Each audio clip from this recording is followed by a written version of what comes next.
Mateus, capítulo 16. Os fariseus e saduceus voltaram a pressionar Jesus para que ele desse alguma prova de quem ele era. Sua resposta foi: vocês têm um ditado que diz: quando o céu fica vermelho de noite, o marinheiro fica contente. Quando o céu fica vermelho de manhã, o marinheiro fica alerta.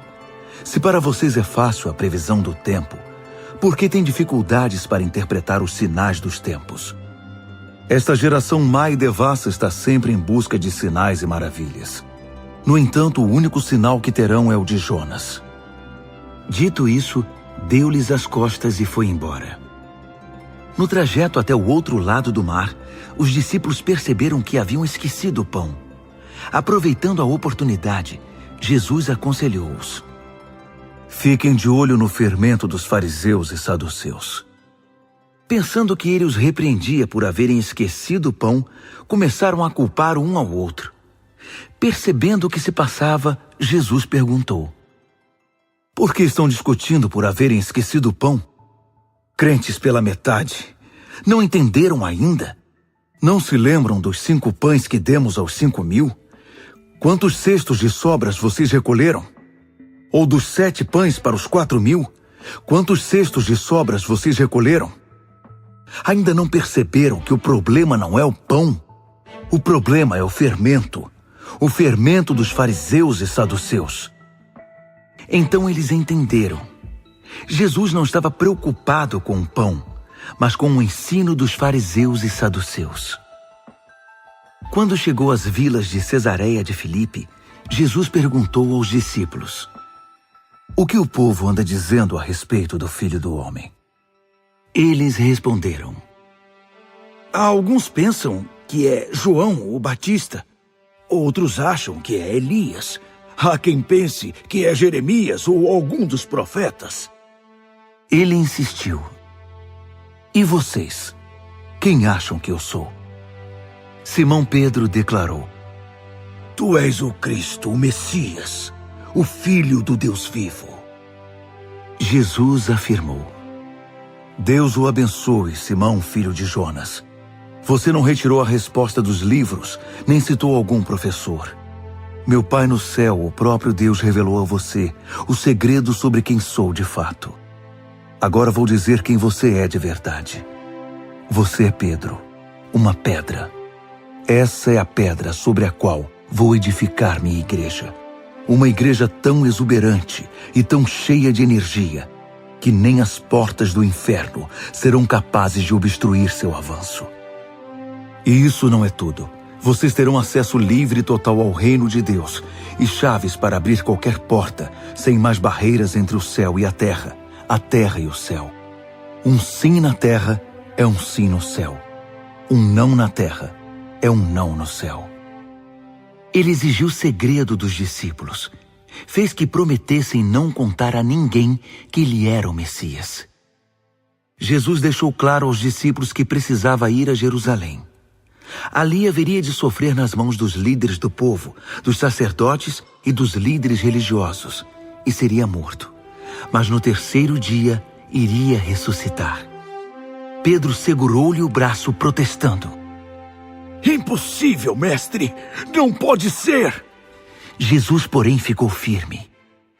Pedro, saia do meu caminho. Fora, Satanás! Você não tem ideia de como Deus trabalha. Então Jesus orientou os discípulos: quem quiser seguir-me tem de aceitar minha liderança. Quem está na garupa não pega na rédea.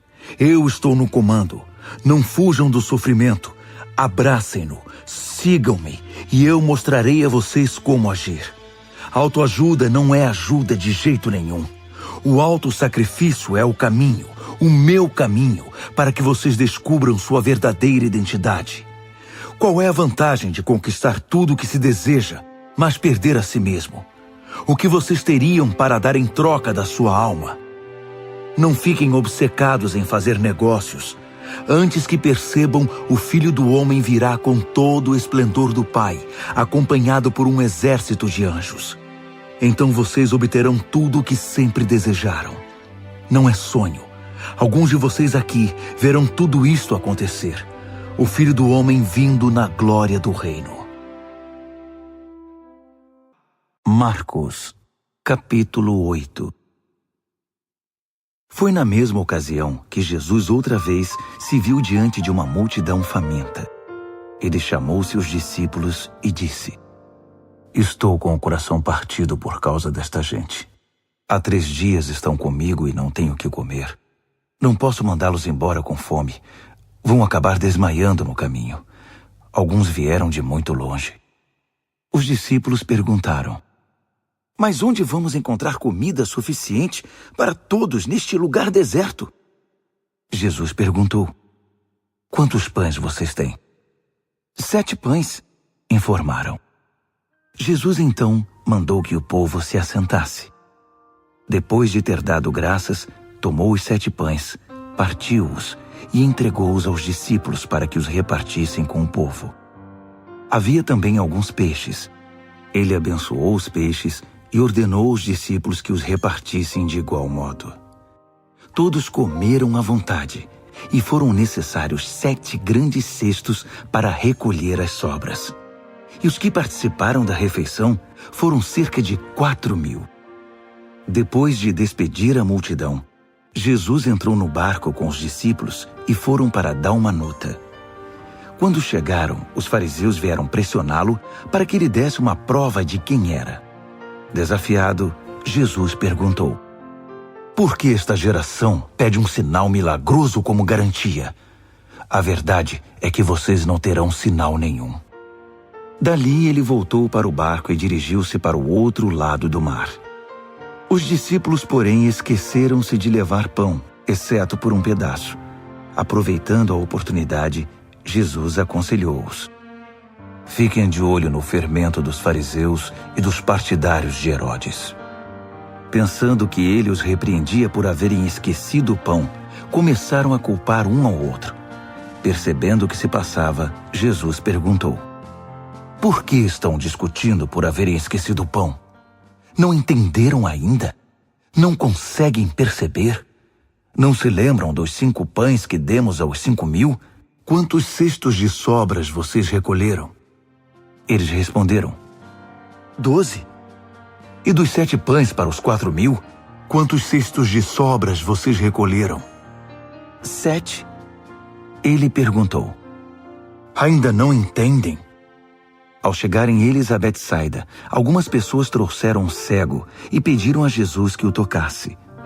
Tomando-o pela mão, ele o levou para fora da cidade. Passou saliva nos olhos do homem, impôs as mãos sobre ele e perguntou: Consegue ver alguma coisa? Ele olhou para cima e disse: Vejo homens, só que eles parecem árvores andando. Jesus voltou a impor as mãos sobre ele. Dessa vez, o homem percebeu que havia recuperado completamente a visão. Agora via tudo com perfeição. Jesus mandou-o para casa, advertindo: Não entre na cidade. Jesus e seus discípulos visitaram as cidades ao redor de Cesareia de Filipe. Enquanto caminhavam, ele perguntou: Quem o povo diz que eu sou? Eles responderam: Alguns pensam que é João o Batista, outros acham que é Elias. Há quem pense que é algum dos profetas. Ele insistiu: E vocês, quem acham que eu sou? Pedro declarou: Tu és o Cristo, o Messias. Jesus pediu que guardassem segredo, que não dissessem nada a ninguém. Em seguida, resolveu explicar algumas coisas.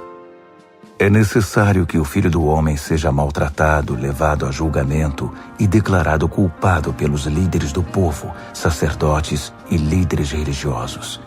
Que seja morto e 3 dias depois ressuscite. Ele falava de modo simples e claro para que todos entendessem. Pedro, porém, protestou, segurando-lhe o braço. Vendo que os discípulos hesitavam em aceitar os fatos, Jesus repreendeu Pedro. Pedro, saia do meu caminho. Fora, Satanás. Você não tem ideia de como Deus trabalha. Reunindo uma multidão e seus discípulos, Jesus disse: Quem quiser seguir-me, tem de aceitar minha liderança. Quem está na garupa não pega na rédea. Eu estou no comando. Não fujam do sofrimento. Abracem-no. Sigam-me e mostrarei a vocês como agir. Autoajuda não é ajuda. O autossacrifício é o caminho, o meu caminho, para ser realmente salvo. Qual é a vantagem de conquistar tudo o que se deseja e perder a si mesmo? O que vocês teriam para dar em troca da própria alma? Se vocês têm vergonha de mim ou do meu caminho por causa dos seus amigos inconstantes e sem futuro, saibam que irão enfrentar uma vergonha muito maior na presença do Filho do Homem quando ele voltar, envolto pela glória de Deus, seu Pai, com um exército de anjos. Certa vez, Jesus estava orando e seus discípulos estavam por perto. Ele perguntou: "O que o povo anda dizendo a meu respeito?" Eles responderam: "João, o Batista. Outros dizem que és Elias. Outros ainda dizem que um dos profetas do tempo antigo reapareceu." Ele insistiu: "E vocês?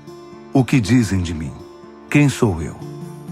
Pedro respondeu: "O Messias de Deus." Jesus pediu segredo a respeito disso. Eles não deveriam repetir para ninguém a declaração de Pedro. E acrescentou: "O Filho do Homem terá de passar por sofrimento. Ele será julgado e condenado pelos líderes judaicos, líderes religiosos e principais sacerdotes. Ele será morto, mas ressuscitará no terceiro dia." Falou também do que os aguardava. "Quem quiser seguir-me tem de aceitar minha liderança. Quem está na garupa não pega na rédea. Eu estou no comando. Não fujam do sofrimento. Abracem-no. Sigam-me e mostrarei a vocês como agir. Autoajuda não é ajuda de jeito nenhum. O autossacrifício é o caminho, o meu caminho, para que vocês descubram sua verdadeira identidade. Qual é a vantagem de conquistar tudo o que se deseja, mas perder a si mesmo? Se algum de vocês tiver vergonha de mim e do caminho pelo qual os conduzo, o Filho do Homem irá envergonhar-se de vocês quando voltar em sua glória com o Pai e os santos anjos. Entendam que não é pouca coisa. Alguns de vocês aqui verão tudo isto acontecer. Verão o reino de Deus com os próprios olhos."